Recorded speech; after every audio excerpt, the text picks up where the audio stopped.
La Segunda Guerra Mundial todavía oculta numerosos secretos. Muchos de ellos se guardan en los cuarteles de Adolf Hitler. Me llamo Łukasz Kasek. Soy explorador y apasionado de la historia.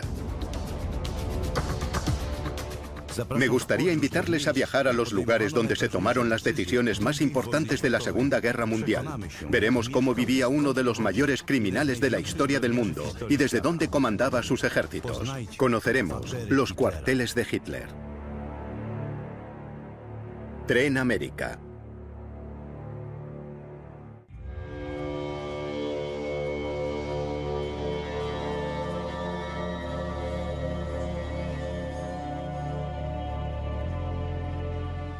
Hitler estaba paranoico con su seguridad.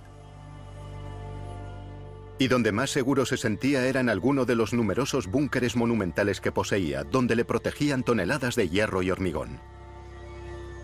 Sin embargo, los deberes del Führer del Tercer Reich, un hombre que arrojó militarmente el guante al mundo entero, le obligaban a viajar con frecuencia.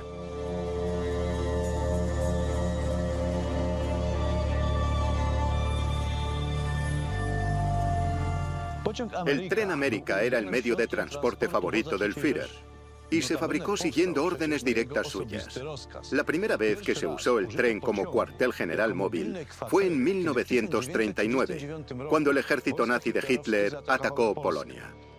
La composición del tren podría compararse con la del Air Force One, que transporta al presidente de los Estados Unidos. Sin embargo, Hitler no eligió el avión como método de transporte. ¿Por qué? Porque le aterraba volar. Y debido a esa poderosa fobia, y a muchas otras, decidió encerrarse en este tren blindado, del que aquí se conserva una reconstrucción.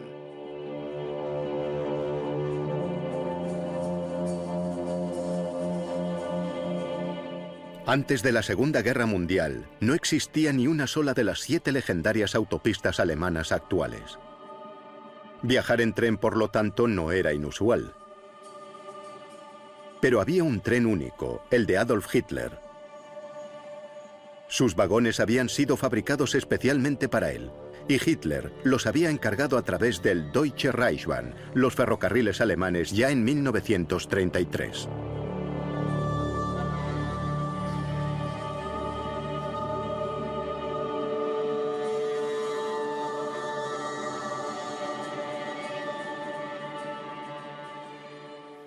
En aquella época, el tren se presentaba como un medio de transporte excelente, puesto que ofrecía una comunicación cómoda y relativamente rápida entre dos puntos, a lo que hay que sumar que servía como puesto de mando o cuartel general móvil para Hitler. El ferrocarril alemán por entonces ya estaba muy bien desarrollado y sigue estándolo hoy en día.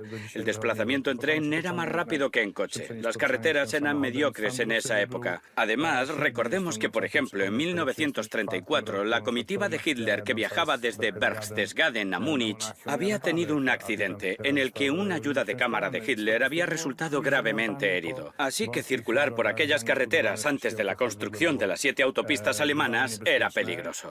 A Hitler no le gustaban los aviones, debido a los cambios de presión que sufría durante los ascensos y descensos.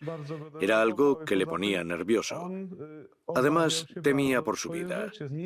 Aunque sus aviones estaban perfectamente preparados para el vuelo y tenía un piloto personal experimentado, dedicado única y exclusivamente a él, Hitler prefería viajar en tren. Durante largos periodos de tiempo, este tren hizo las veces de cuartel general. Además, probablemente le ofrecía cierto nivel de desconexión de la realidad.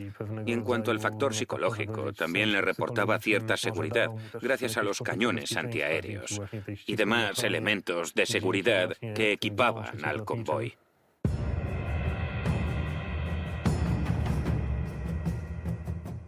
El tren tenía una docena de vagones, cada uno de los cuales tenía un propósito específico. Tanto en la cabecera como en la cola había un vagón de defensa antiaérea.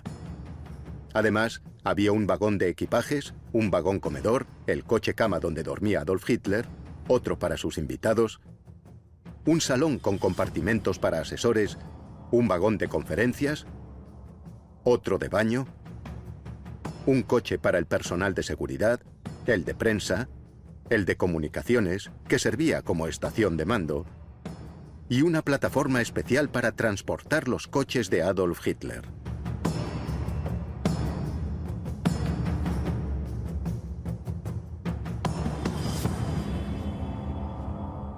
Esta bestia sobre ruedas remolcaba 16 vagones.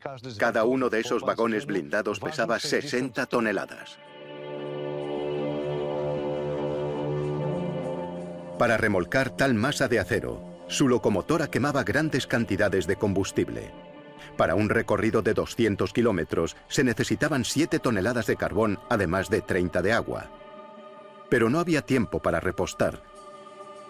Otra máquina de vapor esperaba preparada en vía muerta, y el cambio se realizaba en apenas 2 minutos. Para completar los 1000 kilómetros que separan Berlín de París, era necesario cambiar de locomotora 4 veces. Y se necesitaban 8 horas para poder viajar 300 kilómetros. No era extraño que el América fuese remolcado por 2 locomotoras, una de las cuales era de reserva, por si se averiaba la primera. La locomotora alcanzaba velocidades de hasta 80 kilómetros por hora. Y sumando su peso al del vagón del carbón, el total era de 140 toneladas. Se fabricaron casi 6.300 unidades de las locomotoras de vapor de la serie BR-50, y probablemente fue la serie de este tipo de locomotora que más se produjo.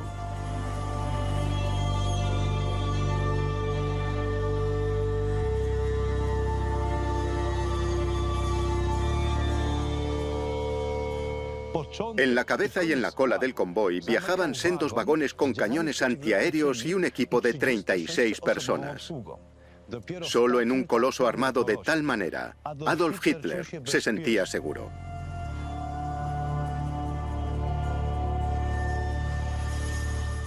El tren era cómodo y bastante lujoso. El vagón de conferencias contaba con una sala de estar y una mesa de roble, butacas y sillones, una sala con mapas y otra de comunicaciones. Sobre la mesa, los oficiales colocaban un mapa con banderas para marcar las ciudades que iban conquistando.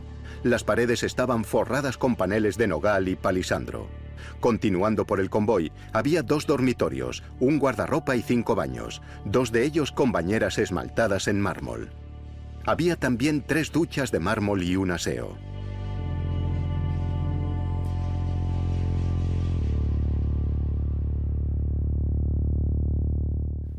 Yo creo que cuando a Hitler se le ocurrió la idea de este tren y aprobó su equipamiento, intentó mantener cierta apariencia de modestia, de modo que el tren estaba equipado con los mejores materiales, pero no era, podríamos decir, de un lujo obvio. Y en lo que respecta a otros trenes de los líderes nazis, Goering, sin duda, había decorado el suyo con muchos más lujos. Usó muchos materiales de primera calidad, buscando la suntuosidad, es decir, que rezumaba lujo por todos sus vagones. Podemos decir que, en lo que respecta al estilo del interiorismo, el tren tenía un diseño completamente diferente, algo que, en gran medida, se debía a un cierto ascetismo, pero también había muchas referencias subyacentes al Art Deco y el modernismo. No obstante, tenía poco del esplendor de los trenes imperiales. El ascetismo era el elemento predominante, probablemente debido a la propia personalidad de Hitler. Salvo ciertas partes del tren, como el vagón de la bañera o el cuarto de baño de Hitler, en general, los materiales no eran de primera clase, pero ciertos elementos de mármol eran muy elegantes e indicaban una meticulosa atención al detalle.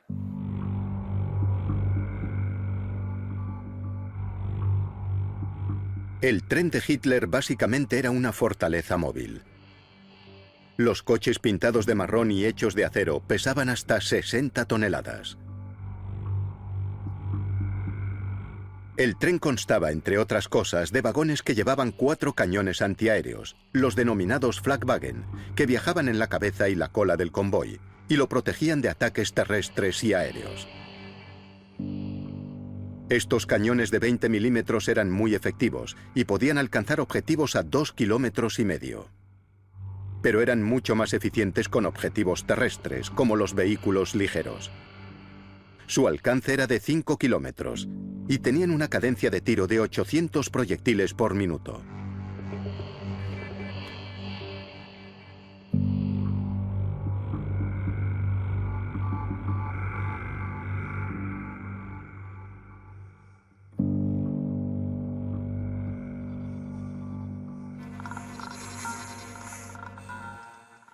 Con una seguridad así, Adolf Hitler podía sentirse a salvo, aunque en realidad los cañones nunca llegaron a utilizarse.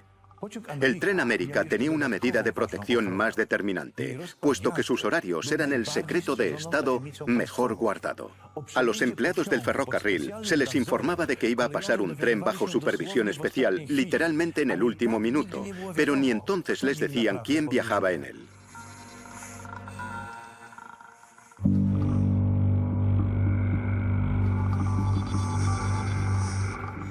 No se sabía dónde iba ni de dónde venía. Antes de cada viaje del tren se garantizaba la protección de la ruta que seguiría el convoy. La línea férrea y todas las instalaciones técnicas asociadas a ella quedaban bajo protección de la Wehrmacht y de la policía ferroviaria. Fundamentalmente se verificaba minuciosamente la precisión técnica de los dispositivos de cada estación y se revisaban las vías para descartar minas terrestres. Un batallón de infantería al completo se encargaba de la protección de la ruta. Al comienzo de la guerra estaba bajo el mando del coronel Erwin Rommel, quien había obtenido el puesto en el contacto directo tras ganarse la confianza de Hitler.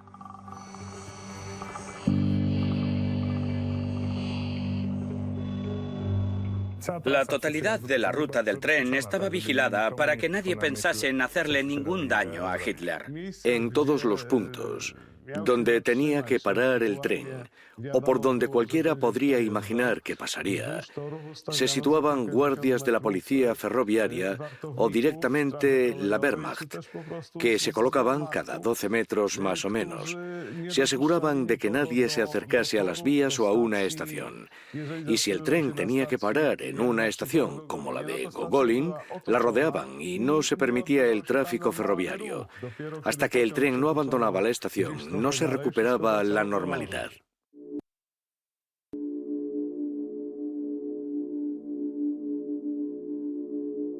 ...3 de septiembre de 1939. Tras el ataque a Polonia, el Tren América, con Hitler a bordo, inició su primer viaje con rumbo al este. El 4 de septiembre, el convoy se detuvo en el andén de Bad Polny, también conocido como Polchinastroy.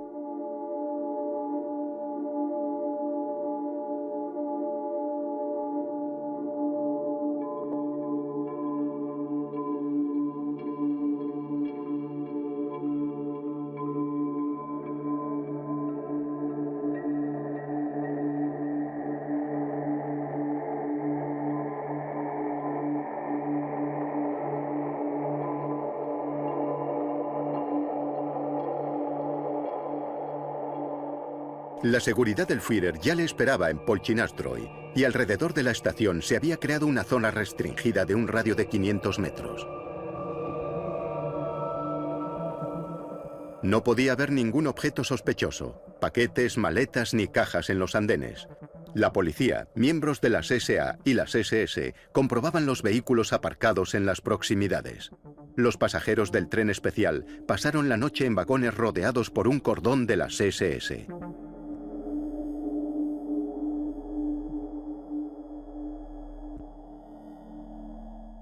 Eran medidas de seguridad que parecían desproporcionadas, pero poco después, Hitler recibió la confirmación de que esas medidas extra protectoras habían sido necesarias. Cuando el Tren América abandonaba la estación de Bad Polny, a unos 2 kilómetros del tren, el 42º Escuadrón de Reconocimiento del Ejército Polaco bombardeaba las vías en el ataque a las fuerzas de Guderian.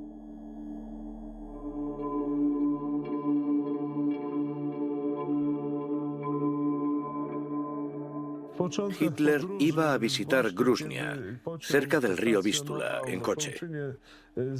Cuando inició ese viaje, el tren se quedó estacionado en Bad Polny para subir suministros.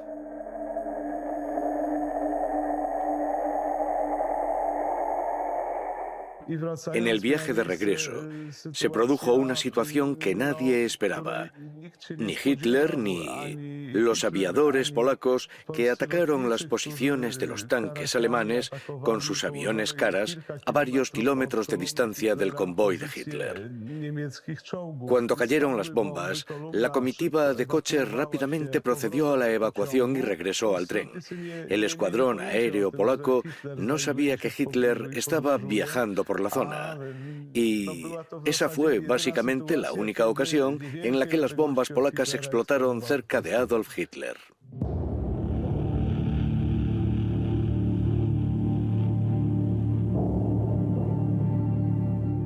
La secretaria de Hitler, Christa Schröder, escribió: "Se cree que los polacos vieron la comitiva del Führer, y naturalmente era un gran incentivo para los soldados enemigos porque tenía un colosal significado moral para ellos. Pero ver al Führer en la zona de peligro me parece un riesgo demasiado grande para nuestro adorado Hitler".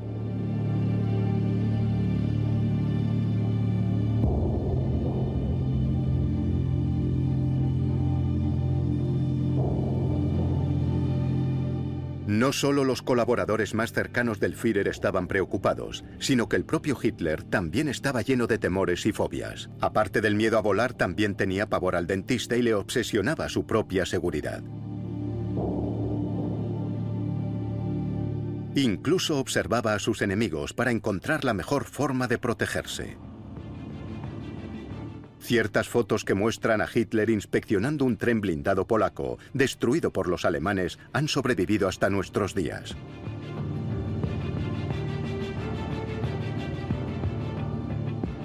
Se ve el cráter de una bomba y un tren volcado. Los vagones descarrilaron y acabaron volcando. Hitler inspeccionó esos vagones blindados con interés. Y al parecer midió el grosor del blindaje con una regla.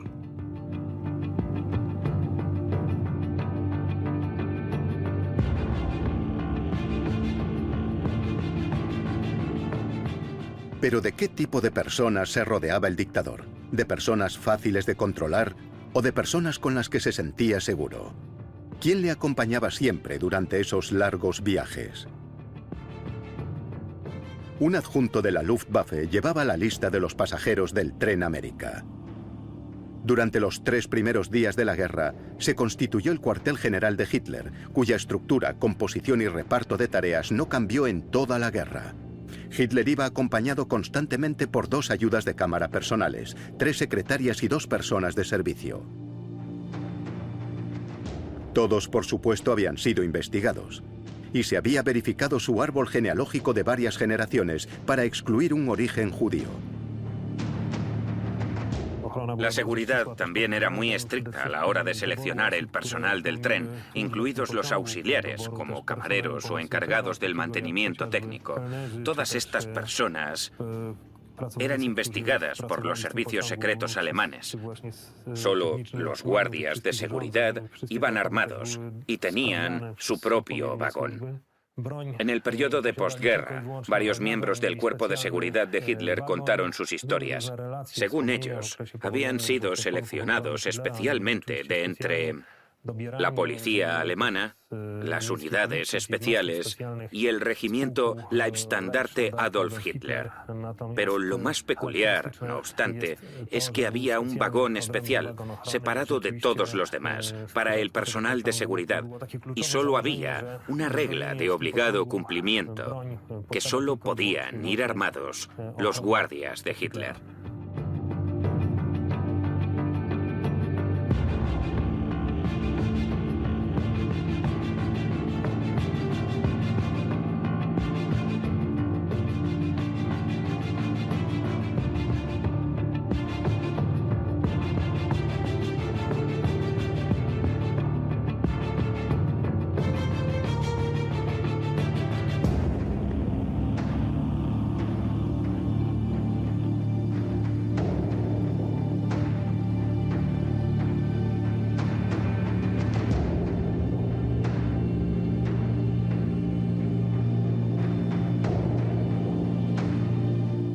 La seguridad no solo protegía a Hitler.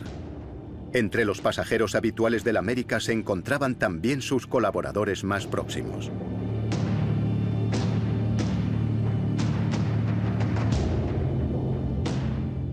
Todos los miembros clave de su equipo viajaron en ese tren. Iba acompañado por el Dr. Brandt, por Keitel, el jefe de prensa, por Speer, el ministro de Armamento, y por varios militares más con Keitel al timón.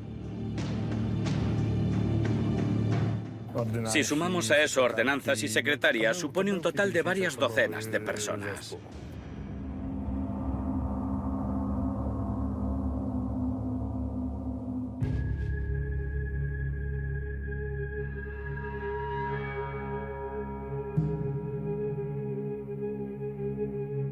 Un grupo reducido acompañaba a Hitler a todas partes.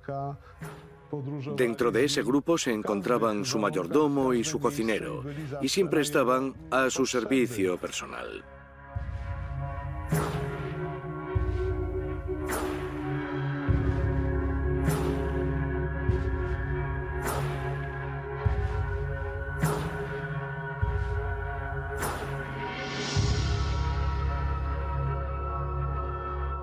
Igualmente, una de sus secretarias lo acompañaba siempre a donde fuese. Tenía 3. Y aunque no las necesitaba a todas en sus viajes, 1 o 2 siempre viajaban con él.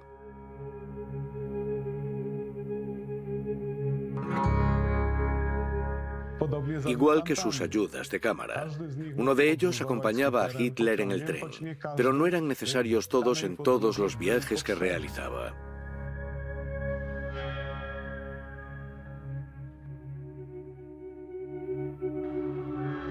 El Tren América era un puesto de mando móvil que se movía con el frente de la Segunda Guerra Mundial.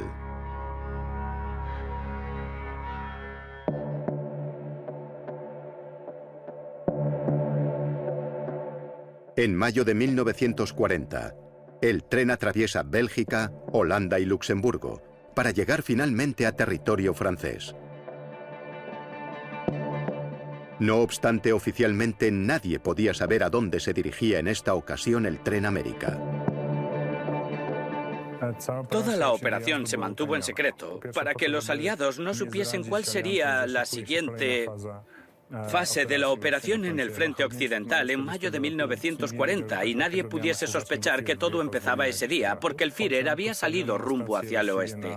El tren fue trasladado hasta una estación en las afueras de Berlín, en Finkelburg. Todo el personal que subió lo hizo en el más estricto secreto y se usó la contraseña «Damos permiso para Pentecostés». Pentecostés estaba a la vuelta de la esquina. La contraseña fue comunicada telefónicamente a todo el personal que debía viajar. Los miembros del equipo hicieron las maletas y llegaron a las afueras de Berlín sin saber cuál era el motivo. El Tren América era un incómodo palacio sobre ruedas, además de por miembros del almirantazgo, generales y el jefe del Estado Mayor de la Wehrmacht.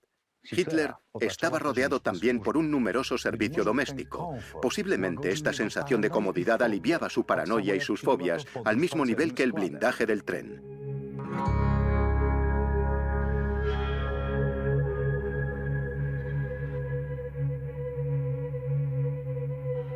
En el vagón salón, Adolf Hitler se encontraba con su peluquero personal, que le cortaba el pelo regularmente, cada 2 semanas, aunque el Führer se afeitaba él mismo.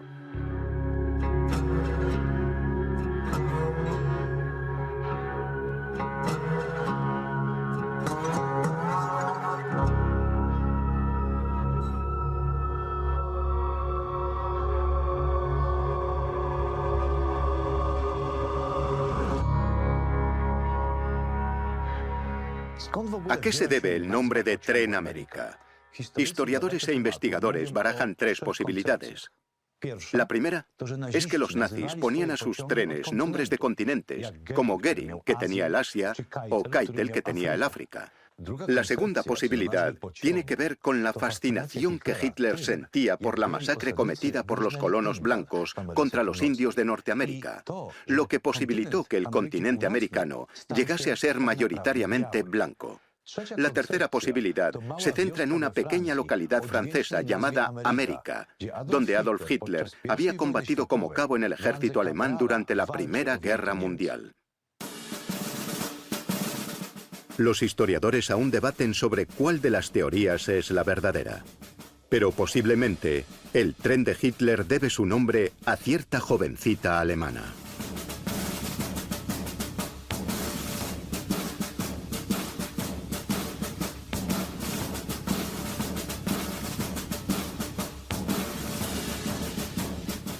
Según la leyenda, a Hitler le gustaba una canción de marcha de las Fuerzas Armadas que tenía por título Erika.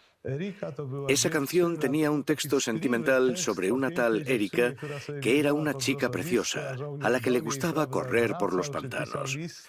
Un soldado le escribía cartas durante la guerra y al final regresó con ella cuando ésta terminó. Era la canción de marcha de las Fuerzas Armadas porque era muy rítmica, como otras marchas alemanas.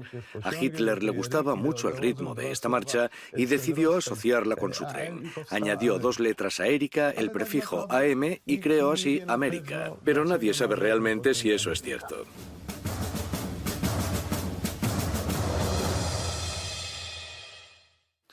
Hitler durante la guerra usó también el tren para realizar varias visitas de carácter político. Se reunió con Mussolini en el Paseo del Brennero y también se acercó hasta la frontera franco-española para reunirse con el general Franco y convencerlo de que declarase la guerra a Gran Bretaña y atacase Gibraltar. Fue uno de los viajes en tren más largos de Hitler porque tuvo que recorrer casi 1.500 kilómetros. En octubre de 1940, el América viajó hacia el sur de Europa. Hitler se disponía a reunirse con el general Franco. Confiaba en que España se uniese en su lucha contra Gran Bretaña, el único estado del occidente de Europa que todavía se le resistía. Sin embargo, en Hendaya, el tren hubo de detenerse, porque el ancho de vía español difería del francés.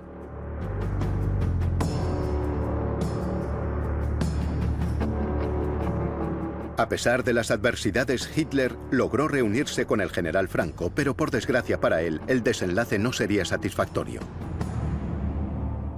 Franco no estaba dispuesto a participar abiertamente en la guerra, aunque apoyaba políticamente a Hitler. Por lo tanto, el viaje no arrojó los frutos esperados.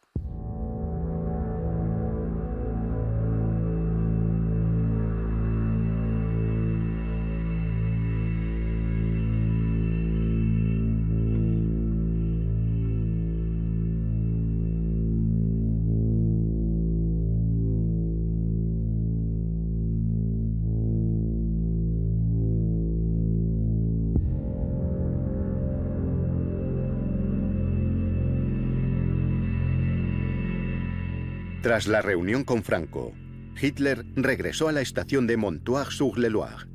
Allí se vio con Pétain, y sus conversaciones con él tuvieron un desenlace más prometedor. La reunión de 2 horas inició la cooperación franco-germana, naturalmente bajo las condiciones alemanas.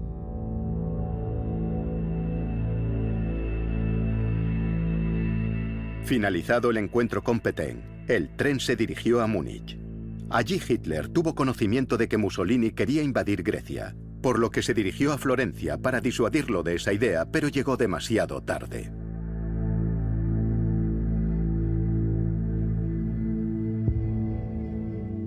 El tren normalmente contaba con varios vagones especiales, entre otros uno equipado con un suministro de energía auxiliar, el vagón generador, un vagón salón, uno de conferencias y uno de comunicaciones. Todo lo necesario para gobernar de forma eficiente el Tercer Reich estaba instalado en este tren.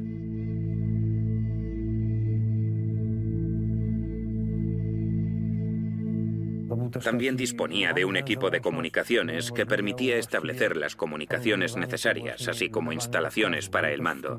Había además un coche de prensa que posibilitaba la organización de determinados tipos de conferencias de prensa y que era una importantísima herramienta de propaganda. El jefe de inteligencia del SD escribió estos comentarios sobre las operaciones en el vagón de comunicaciones. El sistema de información y comunicación en los trenes especiales funcionaba sorprendentemente bien. Teníamos todos los equipos necesarios telegráficos y radiofónicos, y en cada estación podíamos contactar inmediatamente con las autoridades administrativas del Reich. Gracias al tren, Hitler podía viajar con todo su equipo. Además, tenía que ser móvil y rápido, y siempre le seguían coches blindados y un avión. Hitler tenía a su disposición un Cóndor cuatrimotor que volaba acompañando al tren en su recorrido. En caso de emergencia, esperaba al Führer en el aeropuerto más cercano, listo para despegar. En el tren América había también un vagón para transportar los coches de los pasajeros, las limusinas más conocidas, el Maybach Horch 850 Pullman del gobierno y un Mercedes de 6 ruedas.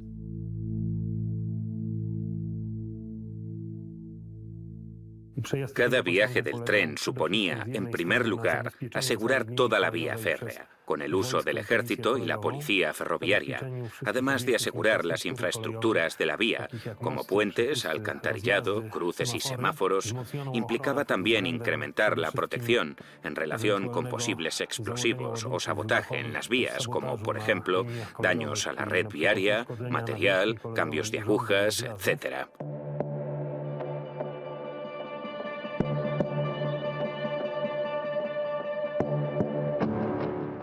Además, todas las notificaciones relacionadas con el paso del tren especial se hacían en el último momento, sin informar de qué tipo de tren era o quién viajaba a bordo.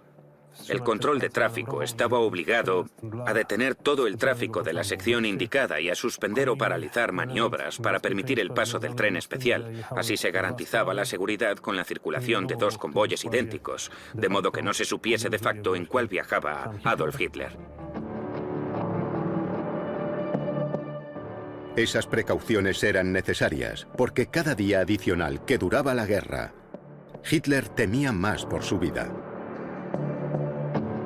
La inteligencia británica siguió intentando eliminar a Hitler hasta los últimos días de la guerra. Contemplaron incluso el envenenamiento del suministro de agua al tren. Pero entonces el mando de las fuerzas especiales británicas se convenció de que dejar a Hitler vivo sería mucho mejor para el curso de la guerra por las decisiones estratégicas absurdas que estaba tomando, mientras que si lo hubiesen matado se habría convertido en un mártir y además es posible que el mando alemán hubiese empezado a comportarse de una forma más racional. En abril de 1941, el tren América llegó a los Alpes austríacos, desde donde Hitler dirigió la invasión de Yugoslavia. Su intención era crear un corredor hasta Grecia para dar apoyo a Mussolini.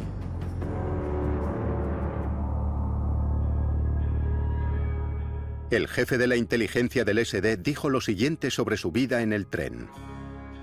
El estrépito de las mecanógrafas y de las voces que les dictaban provocaban un ruido casi insoportable cuando el tren se detenía.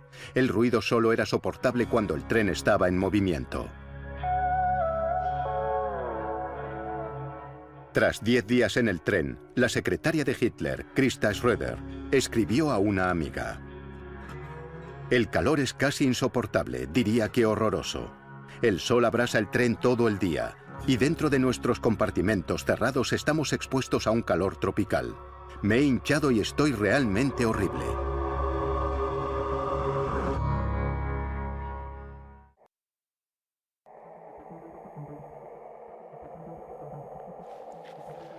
El tren América era el tren personal de Adolf Hitler.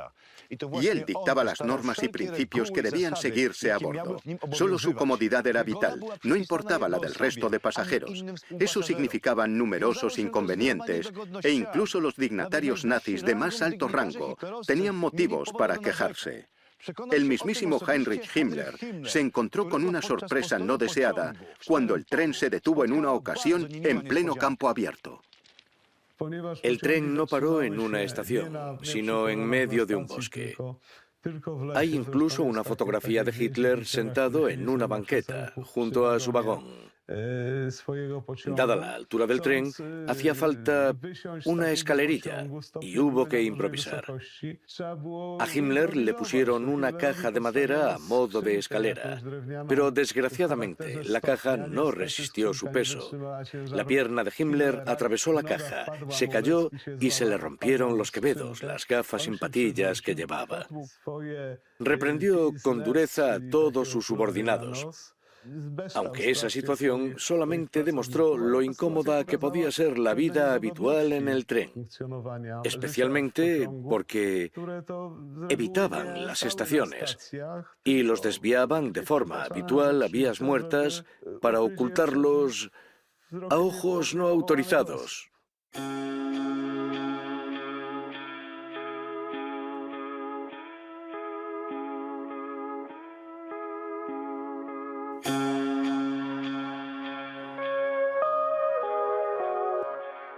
En el tren hacía calor y había mucho ruido, pero a nadie se le ocurría quejarse.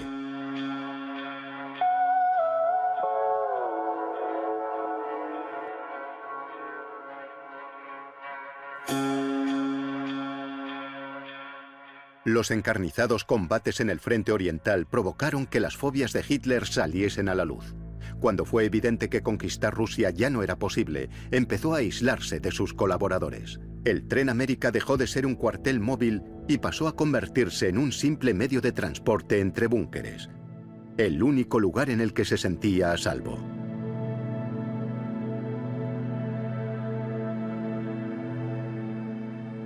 Literalmente en todos los lugares a los que viajaba, exigía que se construyesen refugios subterráneos para su tren especial América.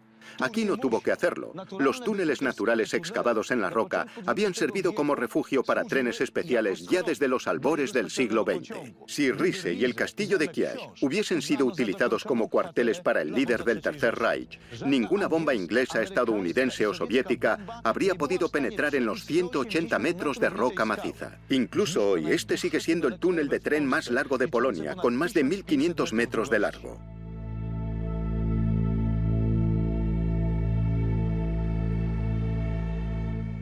El tren nunca había sido atacado y sobrevivió indemne hasta el final de la guerra.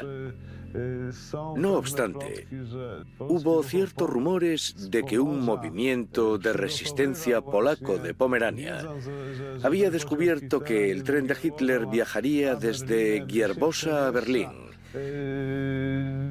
Y entonces analizaron la posibilidad de atacarlo e intentar volarlo por los aires. Pero esto nunca ocurrió. Al final nunca hubo una tentativa como esa. A finales de 1941, cuando los Estados Unidos entraron oficialmente en la Segunda Guerra Mundial, el nombre América dejó de sonar bien para Hitler.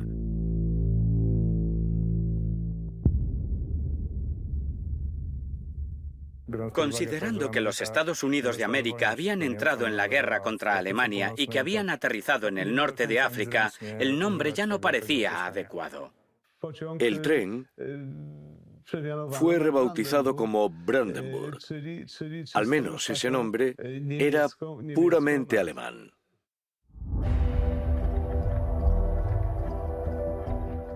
A finales de 1944 y comienzos de 1945, el Ejército Rojo avanzaba sin pausa hacia el oeste, y el dictador se embarcó en su viaje final, hacia el centro de un imperio que se desmoronaba a pasos agigantados, Berlín.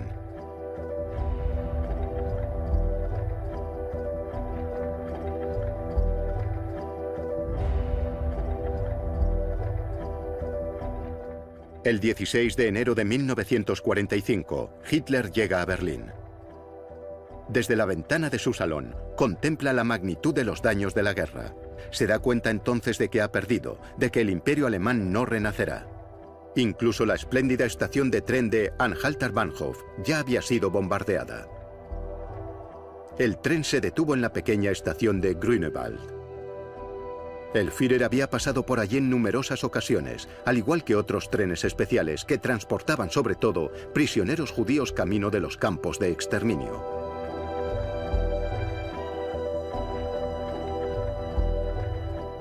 Hitler no volvió a pisar el América.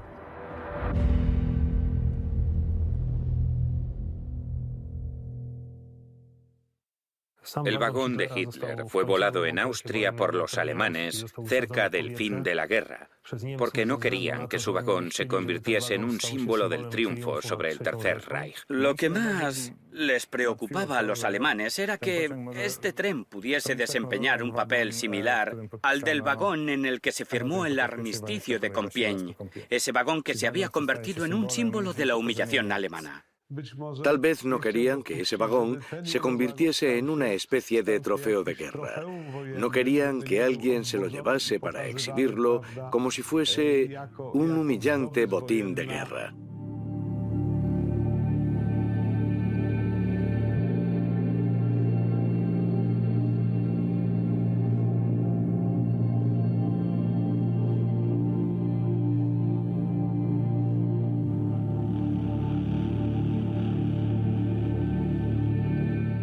Lo quemaron, le lanzaron granadas. Y el vagón en el que Hitler había vivido ardió.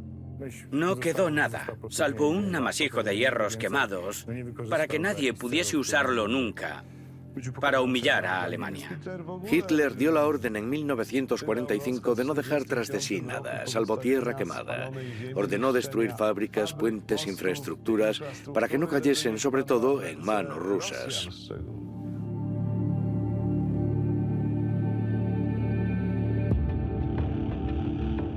Esto demuestra una cierta paranoia. El país estaba siendo bombardeado, estaba siendo humillado, y con toda justicia. Pero un grupo de fanáticos decidió prestar atención a detalles como qué iba a ser del vagón personal de Hitler. El resto de los vagones de esos dos trenes, como el resto de los vagones de otros trenes, fueron usados por los estadounidenses y por varios comandantes ingleses y estadounidenses en Alemania. Y finalmente, el primer tren del gobierno de Adenauer se creó a partir de esos trenes. Durante mucho tiempo, los ferrocarriles alemanes de la República Federal también usaron esos trenes, porque eran muy modernos, tremendamente cómodos y técnicamente bien diseñados. Algunos se conservan hoy en día. Incluso los vagones de defensa antiaérea se convirtieron en vagones técnicos una vez retirados los cañones. Y siguieron operando en los ferrocarriles alemanes hasta casi los años 80 del siglo XX. Aún se utilizaban a comienzos de los 80 y posteriormente, ya retirados del servicio, fueron trasladados a un museo del ferrocarril alemán, donde continúan en la actualidad.